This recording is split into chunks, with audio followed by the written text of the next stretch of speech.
નમસ્કાર મિત્રો, વિડીયોમાં તમારું સ્વાગત છે। જી હા મિત્રો, અત્યારે હાલ મોટા અને મહત્વના સમાચાર સામે આવી રહ્યા છે। તો મિત્રો, સમાચારમાં વાત કરીએ તો ઉત્તર કાશ્મીરમાં હદવાડામાં લંગેટમાં એક જૂની મસ્જિદના માળખામાં ધોસ દરમિયાન થયેલા વિસ્ફોટમાં 3 લોકો ઘાયલ થયા હતા। તમામ ઘાયલોને સારવાર માટે સબ ડિસ્ટ્રિક્ટ હોસ્પિટલમાં દાખલ કરવામાં આવ્યા છે। જી હા મિત્રો, અત્યારે હાલ મોટા અને દુઃખદ સમાચાર સામે આવી રહ્યા છે। તો મિત્રો, સમાચારમાં વધુ વિગતવાર વાત કરીએ તો પોલીસે આ અંગે કેસની નોંધી વિસ્ફોટનું કારણ જાણવા માટે તપાસ શરૂ કરી છે। પોલીસ અધિકારીઓએ જણાવ્યું હતું કે લંગેટમાં એક જૂની મસ્જિદ તોડીને તેની જગ્યાએ નવી મસ્જિદ બનાવવાની હતી। આજે સવારે જ્યારે જૂની મસ્જિદનું માળખું તોડી પાડવામાં આવી રહ્યું હતું ત્યારે અચાનક ત્યાં એક જોરદાર વિસ્ફોટ થયો હતો।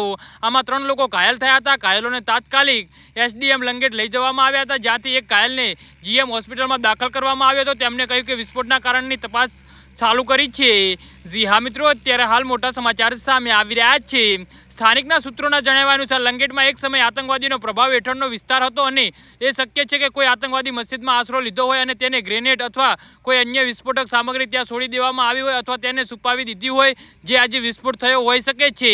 જી હા મિત્રો, તો આના વિશે તમારું શું કહેવું છે તો નીચે કમેન્ટ બોક્સમાં જરૂરથી જણાવજો અને મારી યુટ્યુબ ચેનલને સબસ્ક્રાઇબ કરવાની ભૂલતા નહીં। વિડીયો પૂરો જોવા બદલ તમારો આભાર।